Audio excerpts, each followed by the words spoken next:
Hello, everybody. Welcome back to Frisco, Texas Toyota Stadium. And the NDSU Bison have won their 8th national championship since 2011 in 8 tries in 9 years as well. They also become the first undefeated team in an FBS setting since 1894 in a 16-game schedule, 16 wins and 0 losses, and also, importantly, 0 ties. There are a lot of undefeated teams out there that do have ties. That's important to mention. Very, very important to tell. NDSU etches their name as well in history. They've won national championships in back-to-back years with undefeated seasons. Not sure if that's been done ever. At least in most recent modern history. Yeah. Definitely not in more recent modern history. They've now won 37 straight games. An unbelievable game here that we just witnessed here at Toyota Stadium, Dash. It's definitely crazy. You know, there was everything that you had. You had fake field goals. You had trick plays. There were so many things that had happened today that you wouldn't expect. And, you know, that's saying something because we expected some of these things yesterday. Like you said, the fake field goal. Yeah, and I think Joe had actually brought that up in our preview, yeah. In our pregame show, I had thought that NDSU would do something unorthodox. They are really a ground and pound team, but I would expect to go, and a team like James Madison, a team that knows what they play like, they got to pull some stuff that they're not going to expect, i.e. the fake field goal. They were not expecting that. They were expecting just a regular field goal, just going to take the 3 points, and James Hendricks got the snap and immediately took off. My jaw dropped when I saw him take off. And I covered my mouth because we were in the press box, and I didn't want to get in trouble. There is a rule. There are rules here. But it was an unbelievable trick play. I thought they would do some trick plays, but I didn't know when and where and how they would be done. It was really impressive to see. There's, like, as well, with these trick plays, as I mentioned in our preview video, there is a time and a place, and apparently that was the right time because we just heard from Coach Entz actually not long ago in his postgame press conference. James Madison lines up to block a field goal the exact same way every time. So they got him in a good look. They called the play. They didn't audible to it. They just straight up called it regardless of however they looked. And sure enough, James Hendricks got the look he needed, and he was off to the races. Big momentum shifter in that game. It was just before the half. NDSU went up by 2 scores at the time, and they never relinquished the lead. Yeah, but like you said, James Madison lines up 7 men to the strong side, 4 men to the weak, so it was a numbers advantage there for North Dakota State, so it should have worked there. He didn't expect the touchdown, though. He said he was just hoping to get the first down there.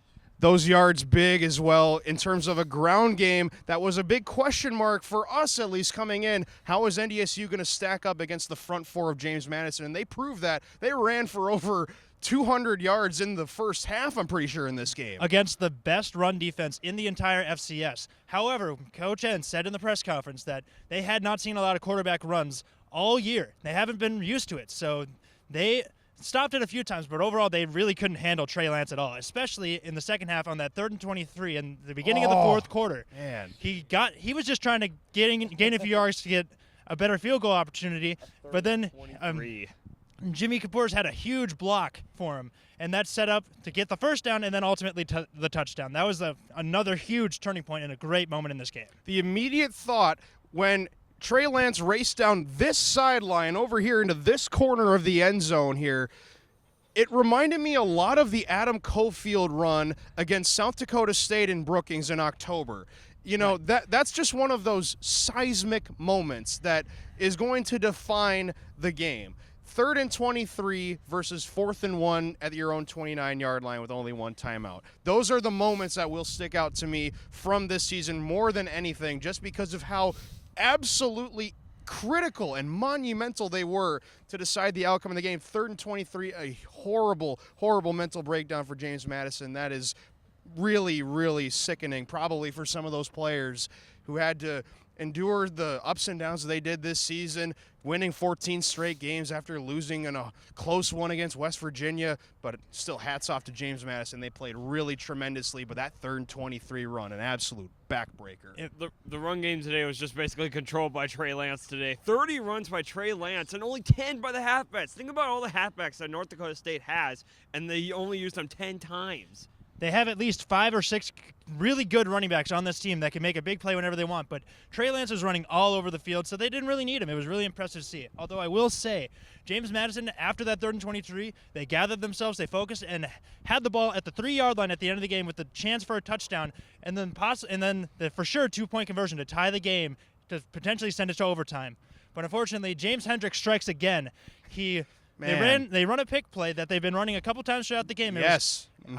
As we were talking before we started recording, it was very predictable play calling from James Madison throughout the game. And James Hendricks, he's left his man hoping that they wouldn't throw to his guy that he just left, and made a great play to seal the win and the 8th national championship for North Dakota State. How often does leaving your assignment win you a game, huh? It really shouldn't happen all that often, No. and Matt Entz was at least certainly happy that he broke off of his coverage and made the game-sealing play. But yes, that play, they had run different forms of that play, and I thought it was also interesting to hear from Hendricks after the game, just pretty much calling out James Madison for how predictable they were with their formations and the plays they're going to run from those formations. Just amazing that they were able to see that on tape and instantly recognize that they were going to run that play the way they did. And just the fact as well, the athletic ability of Jimmy Football, as he's called by his teammates and media members around here, to make that play in the end zone, unreal. They had run that same pick play earlier in the game, almost got a touchdown, but unfortunately it was overthrown for James Madison. So, yes, the Bison defense had already seen that play. So I assume that's why Jimmy was able to pick it off. It was just really impressive. It's just watching the film and seeing that they've been running that play a few times throughout the game, recognizing it right away. It's just really impressive and great to see from Jimmy Football. Such an amazing game. All-time classic here in this game as well. Thank you so much for watching our coverage of these these videos of the FCS Championship. We will see you later on Bison Information Network.